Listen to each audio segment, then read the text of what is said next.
Bonjour à tous, bienvenue dans Spoil Break, l'émission spécialisée en série avec à ma gauche une équipe d'experts et à ma droite une équipe qui espère être expert. On va commencer tout de suite par la présentation de nos chroniqueurs en commençant par Cécile. C'est ça. Comment es-tu Cécile? Très bien et toi? Bienvenue à toi. Merci. Tu es la bienvenue. Alors Cécile qui est experte en série et également en stylisme. Ouais. Oui. Avec cette magnifique veste rouge, On peut bienvenue. dire. Notre deuxième expert, c'est sa première avec nous, on va l'applaudir s'il vous plaît, il s'appelle Noam Meguera, bienvenue Noam. Bonjour, bienvenue. On est ravis d'être avec toi, merci Salut, Noam. d'être avec nous également. Avec plaisir. Magnifique sourire, fais-nous un petit J'adore. sourire. Voilà, magnifique. Maxime Dian également qui Salut. est avec nous et sa magnifique chemise toute blanche immaculée. Saint-Tropézienne, Applaudissements s'il vous plaît pour Maxime. Hello Yoram, hello à tous. Et Caroline Lord-Isler qui nous vient tout droit du Brésil, bienvenue. Merci. Applaudissements Ouais, également. Allez, facile. Alors, le programme de cette émission, comme d'hab, alors il va y avoir les news de nos chroniqueurs également, mais avant les news, ils vont nous faire des coups de cœur et pour certains, je crois même des coups de gueule.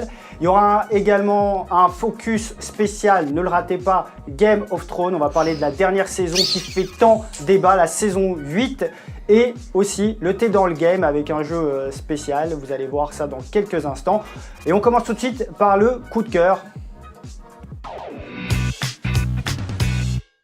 Alors, les coups de cœur, on va commencer par le coup de cœur de Cécile. Et le coup de cœur de Cécile, il s'agit de la série Atypical. Yes, Alors, de quoi Atypical. ça parle, Atypical? De Sam, un jeune autiste de 18 ans qui tente, tant bien que mal, de mener une vie normale et c'est bien difficile. J'adore cette série, c'est vraiment un de mes grands coups de cœur de l'année pour le coup. Alors, on va regarder la bande-annonce de la série. Alors Sam, comment s'est passée ta séance avec Julia aujourd'hui? Julia pense que je devrais me jeter à l'eau et avoir des rapports sexuels avec quelqu'un. Enfin, la partie sur le sexe, c'est moi qui l'ai ajoutée. Je suis un mec bizarre. Enfin, c'est ce que tout le monde dit. Parfois, je comprends pas ce que les gens veulent dire quand ils parlent. Les personnes souffrant d'autisme flirtent, tu sais. Les filles ne me remarquent jamais vraiment. Je suis pas doué pour reconnaître les signaux. Elle arrête pas de te sourire. Tu dois le réduire de 70%. Alors, de quoi... qu'est-ce que vous avez compris, Maxime, de cette petite Bah, bande-annonce? j'ai compris que c'est une personne qui a un peu un manque de reconnaissance suite à une maladie, qui essaie de s'intégrer un peu dans la société, qui se fait rejeter malheureusement. Et moi, en tout cas, ça me touche et je pense que je binge totalement pour cette série. Il y a beaucoup de séries sur Netflix qui sont un peu sur ce Ouais. thème de rejet Oui, c'est vrai, oui, d'adolescents. oui, de plus en plus. Ils veulent pas lâcher l'affaire. Ouais, et là, on attend la saison 3 cet été, le 11 août. Donc la série marche très fort. Oui, très fort. Tu binges, Noam, tu connais cette série déjà? Bah, je connais pas, mais moi ça me fait penser un peu à la série The Good Doctor là, qui était Oui, c'est diffusée vrai. sur TF1 avec Le le médecin qui est autiste, mais aussi un peu dans la partie comédie à Big Bang Theory où Ouais. l'un des héros est pas autiste mais asocial Oui. et qui a des problèmes avec les interactions avec les gens. Et du coup, pourquoi pas? Je connais pas, c'est un autre versant de ce genre de série, il y a un côté un peu dramatique, pourquoi pas? Caroline, tu regardes? Moi, oui, je binge aussi parce que je pense que c'est un état qui, de plus en plus... Les jeunes... De jeunes oui, hauts, les jeunes, ils malheureusement. sont de plus en plus... D'ailleurs, mon frère est un peu comme ça aussi. Donc, oui, il va être content, il va être content. il va pas voir. On le salue, il va être très très très content. Non, mais frère est il un n'a peu, rien à cacher. Il n'a rien à cacher, mais oui, je l'ai identifié un peu dans tout En ça. décalage avec la Non, il société. est super beau et tout, mais il est en décalage aussi. Hein. Je pense que c'est vraiment on peut dire un problème qu'il y a de plus Actuel. en plus Oui, c'est ça. avec les jeunes, oui. Je sais Alors pas t'as un si- second coup de cœur, Cécile, également, c'est la série The Rain. On regarde la bande-annonce, on en parle tout de suite après. Un certain nombre d'habitants de Vordenborg souffrant de signes pathologiques tels que des réactions allergiques sévères et de graves problèmes respiratoires. On sait jamais quand le monde est sur le point de changer. Les témoins rapportent que ces symptômes sont apparus après une grosse averse de pluie qui a traversé... Mais quand ça arrive, il faut être prêt. L'eau de pluie. Il y a un virus dedans. Mais où est-ce qu'on va? T'arrêtes pas. On est bientôt arrivé. Entrez là-dedans. C'est l'endroit le plus sûr qu'on puisse trouver. Alors, The Rain, de quoi ça parle? De The Rain, donc la pluie qui est contaminée et donc la pluie a décimé la moitié de l'humanité qui tente de survivre en se cachant dans des bunkers et c'est un vrai Incroyable. survival, j'adore. Rien qu'en 2 mots, là, je kiffe. C'est angoissant Personnellement. un peu. Ah non, mais Oui, je kiffe. c'est anxiogène. Je kiffe. Ouais. Noam, qu'est-ce que t'en penses? Moi je binge, là, j'aime bien le côté survival et le côté un peu apocalypse, on va dire. Ouais, ça me tente là, je vais le regarder en rentrant. Tout de suite. Ça y est. Bah, faut dire que Cécile, elle parle bien des séries, du coup. Ouais, ça c'est donne vrai, envie ça à donne chaque envie, fois. hein. Ouais, C'est vrai chaque que la fois, elle bande-annonce, fait bien quand- le pitch, ouais. Quand tu la regardes, la bande-annonce, elle te fait pas rêver, mais la description de Cécile, ça me tente. T'as Après, vu ou pas en 3 mots? Ouais, ouais, mais je Quand pense qu'il y a des belles. Je Quand pense on que... a un bon pitch, Ouais, ouais. Il y a des belles images, non? Oui, c'est ça, Ouais, ouais, complètement. je pense qu'il y a des belles images. Et attention à la pluie. Ah oui, Mm. on préfère le soleil. Caroline, on va passer à ton coup de cœur à toi, c'est la série Lucifer. On va regarder la bande-annonce et puis on va revenir avec toi sur cette série.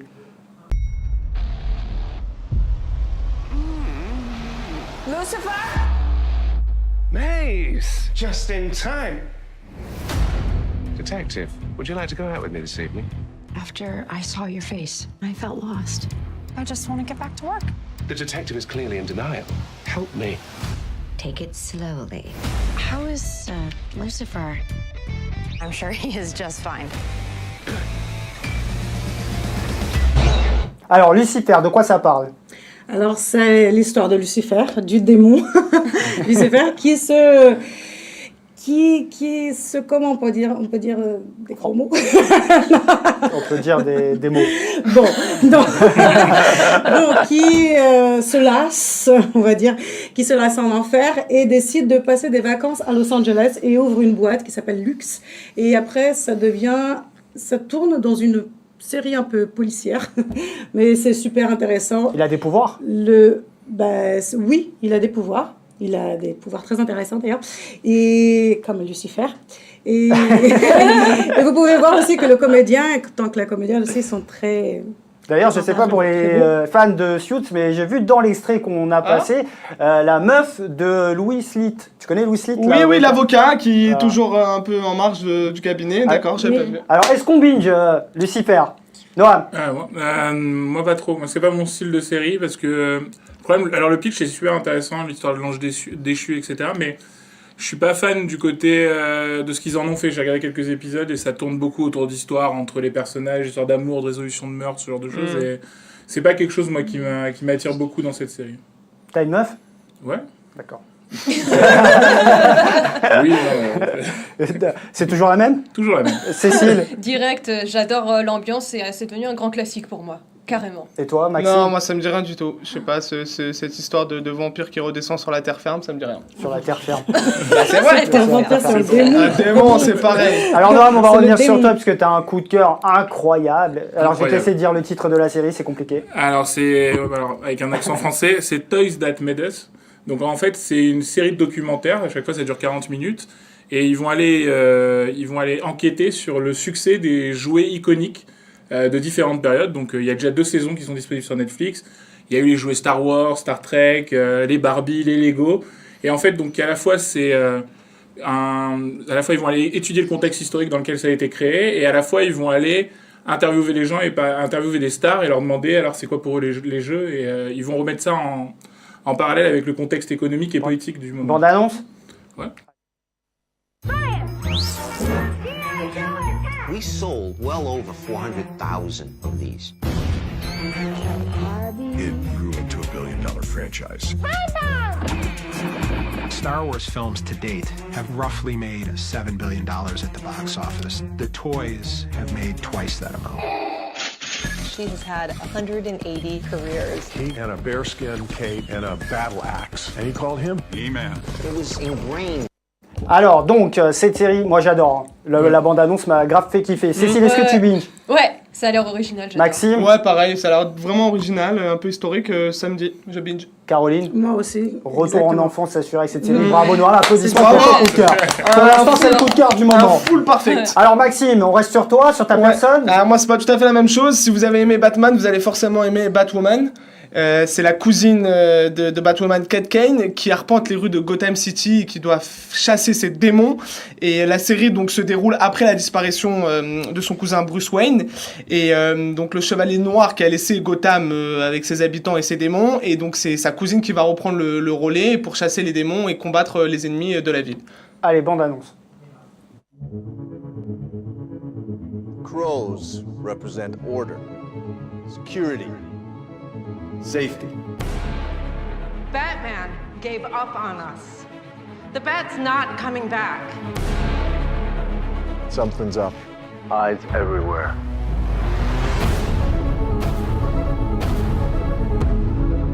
Hello, said Alice. Shall we believe the crows will protect us? J'adore. Ouais, je suis très fan de ces... Il y a un gros incroyable. rythme, des grosses actions, des beaux montages. Non, c'est top. Donc, Cécile. Oui, bien sombre à souhait, j'adore. Noam, même sans Batman, est-ce que tu binges? Non, ouais, je regarde parce que j'aime beaucoup l'actrice qui Ouais. joue Batwoman, qui est Ruby Rose, qui jouait dans Orange is the New Black, et qui est une super actrice. Et, vraiment, j'ai envie de regarder pour ça. Ouais. Caroline? Moi aussi, exactement. Bon, alors sur ces bonnes paroles, regardez Batwoman et nous on passe aux news tout de suite. Les news. Alors Cécile, This Is Us. Oui, This Is Alors, Us. This Is quoi? This Is, It's renouvelé pour une saison 4, 5 et 6, c'est une première pour la NBC. Là, ils ont pas rigolé, ils ont pris ça, 3 saisons. Oui, c'est ça, Allez, ça va cartonner. bande-annonce saison 3, regarde. To me, you are every part my son. We will not let this break us.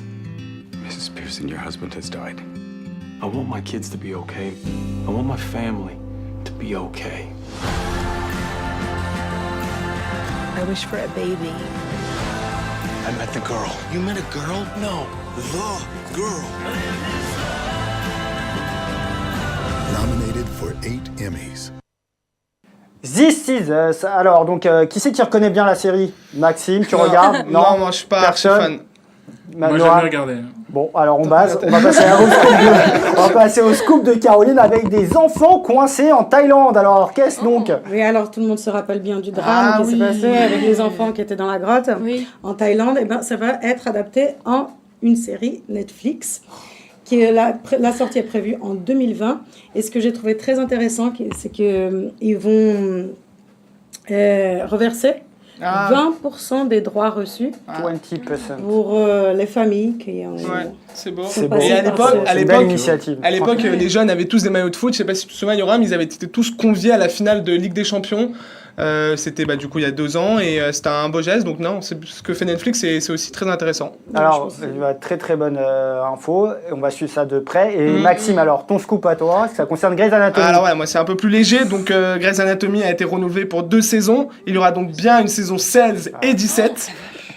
Et donc la chaîne ABC a annoncé que donc cette série phare allait continuer. Et en fait, pour la petite histoire, c'est la série américaine médicale la plus longue de l'histoire avec plus de 332 épisodes. Donc c'est vraiment hyper intéressant de voir que 2 nouvelles saisons pour Grey's Anatomy. Ouais, ma soeur, elle adore cette série. Tu m'étonnes, je crois que toutes les meufs aiment cette série. Non, pardon, je excuse-moi. préfère Dr. T'as décidé de me casser complètement. Et diffusé sur TF1. Elle m'a mis un coup de hache là. Diffusé sur TF1 pour la France. TF1 pour la France. Voilà. Merci pour cette C'était information. le petit Alors point ça, c'était le petit point supplémentaire. Noam.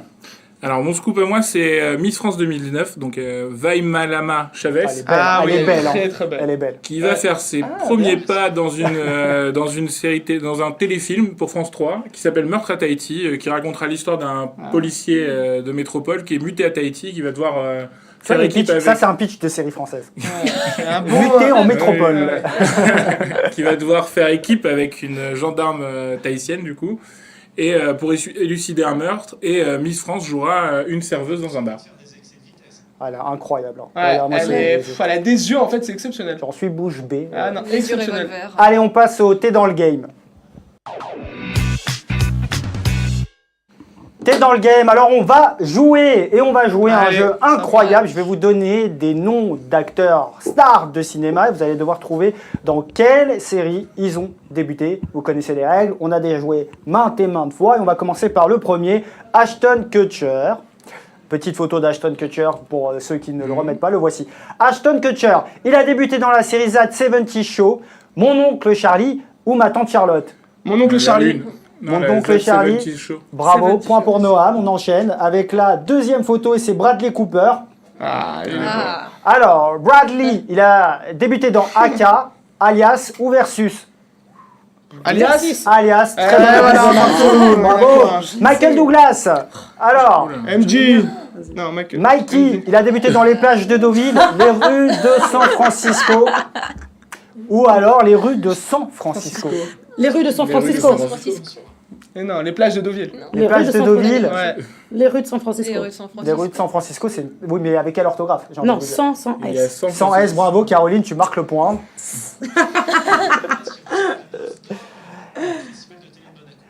Et Michael Douglas, sachez-le, reçoit la nymphe d'or au festival de télé de Monaco. Ah, bien, belle série. On enchaîne avec Jennifer Lawrence maintenant. Alors, Jennifer Lawrence, elle a débuté dans The Bill Engvall Show. Boule et Bill, c'est chaud. Ou My Name is Gilo, pas Gilo. La première de Big Engvall Show. Ouais, bien joué, Maxime. T'es bon, Maxime. Excellent, Allez, la dernière. Noam, si tu marques, tu égalises avec Maxime. Alors, Ryan Gosling, il a joué dans la série Ryan Gosbo.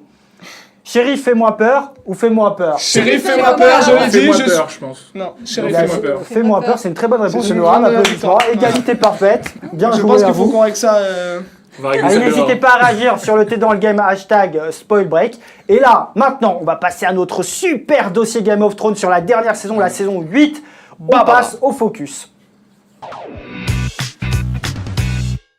Alors le focus, la saison 8 Game of Thrones, on va pour cela accueillir l'un de nos experts Game of Thrones, il s'appelle Nathanaël. Applaudissements s'il vous plaît pour Nathanaël. Salut Nathanaël. Alors Nathanaël, assis-toi je t'en prie et serre-toi bien, serrez-vous parce qu'on a besoin de se réchauffer dans cette émission. Alors, on va passer donc à Cécile et Cécile. Alors, tu vas nous parler de la dernière saison, la saison 8 qui a fait tant jaser, j'ai envie de dire. Alors pourquoi justement? Pourquoi? Parce que la fin n'a pas plu tout simplement à la plupart des fans, la communauté presque tout entière est vraiment en colère contre une fin jugée décevante pour certains. Alors, tu as des photos, on a des photos d'ailleurs de Game of Thrones qui vont apparaître parce qu'il y a des commentaires aussi des internautes. Qui font mal. On regarde là celui-ci. Déjà, le comportement de Daenerys n'a rien de surprenant. En revanche, personne ne parle de l'attitude de baltringue de Jon Snow. Oula, ça y va pas. Ça y Il ne va. mérite pas plus le trône qu'une tarée, c'est une victime, pas un roi. Quand elle va tenter de s'en débarrasser pour garder le trône, il va voir flou. Alors, Noam, toi qui regardes cette série depuis que tu as 2 ans. Oui, voilà. D'ailleurs, il faut le savoir, son pull, c'est un pull Game of Thrones. Oui, c'est un cadeau de ma copine dont tu C'est parlais. un cadeau de ta copine. Elle a des jolis cadeaux, t'as pas offert un dinosaure, heureusement. Non, voilà. Sur cette saison-là, moi je la trouve intéressante parce qu'elle conclut. On nous avait promis une fin douce amère. Elle est en effet douce amère, à la fois pour les fans et pour les protagonistes de la série. Après, c'est vrai que cette saison est passée très vite et c'est peut-être le problème. C'est 6 épisodes pour conclure quelque chose qui a été installé pendant 8 ans de manière lente parfois, parce que la saison 6 par exemple est très lente, et des histoires qui ont été ouvertes et qui parfois sont pas refermées. Je pense que ça explique la frustration des fans, mais aussi la frustration. En parlant de ça, excuse-moi, je me permets de te couper, on va voir un deuxième commentaire et on va reprendre sur toi. On avait imaginé toutes les morts possibles pour Cersei et c'est un parpaing qui l'achève, vraiment. Non, ça c'est vrai que c'est hyper décevant. Même quand à la fin donc, de l'épisode, je me dis qu'au suivant, que finalement elle va pas mourir, qu'il va forcément y avoir un combat. Et c'est hyper décevant en fait de la voir mourir comme ça. Alors Nathanaël, notre expert, justement, qu'est-ce que tu penses de cette saison 8? Pourquoi est-ce qu'elle fait tant réagir? Pourquoi, après tant d'années, tout le monde était content en Game of Thrones et maintenant on entend autant de personnes qui se plaignent? Comme disait notre ami ici, après 8 ans, on s'attendait à quelque chose d'un petit peu plus intéressant, un petit peu plus mouvementé. Alors c'est vrai qu'on a eu un épisode avec la mort du roi de la nuit qui était très intéressant, mais après ça, c'était quand même très très décevant, et surtout pour le dernier épisode. Quelle fin, mis à part le fait que Bran arrive sur le trône, on peut dire que c'était intéressant, mais pas réellement. Mais voilà, quand on voit Jon Snow c'est comme une lavette. Jon Snow, c'était un peu le personnage central, et finalement, c'est pas un peu le loser de cette histoire. Il s'est pas fait avoir. C'est la déchéance. Il était promis, il était héritier du trône. Il perd sa copine. Comme le PSG, on pense qu'un jour il va gagner la Ligue des Champions. Non, mais il est obligé. Moi, ce que je vois surtout, c'est que il a commencé dans la night shift, et après il finit à la night shift. Pour celui qui était supposé être King of the North, c'est un petit peu décevant. Ouais. Il recommence là où il a commencé, donc c'est vrai que c'est un peu en arrière. Ouais. Alors vous savez qu'il va y avoir un making-of de la dernière saison qui s'appelle The Last Watch. On regarde la bande-annonce. Adam, I really have given this everything I have. It's such a magical place. It's hard to say goodbye to everybody. That was Emilia's last shot on Game of Thrones. This is a dream job, a director. This show saved my life.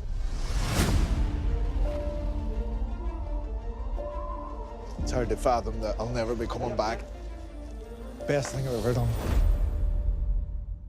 Alors ça, moi, Maxime. Alors ça, moi, tu vois, j'adore. J'ai hâte de voir ce docu un peu dans les coulisses de la saison 8, voir comment les réalisateurs, les scénaristes ont planché sur cette saison, voir le graphisme, voilà, tu vois une équipe de peut-être 100 ou 250 techniciens qui travaillent jour et nuit pour produire de la vraie qualité, et j'ai hâte, mais vraiment hâte de voir ce documentaire avec les fonds, ça va être génial. Maxime, t'as des chiffres sur la dernière Ouais, j'ai des chiffres. Alors, bon, c'est des chiffres un peu classiques, mais il faut savoir que la série a commencé en 2011. Je sais pas si vous savez combien d'épisodes il y a eu depuis 2011 à peu près avec les 8 saisons.